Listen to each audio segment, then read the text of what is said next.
I bought this WildHorn men's belt which requires no holes to be punched.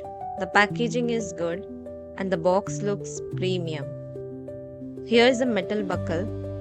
Looks clean.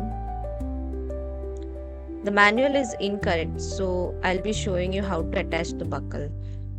Here we have the belt strap with a glossy finish. The leather is very soft and solid black.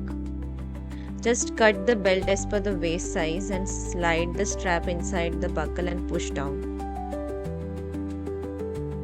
Here's the final look of the belt with no holes.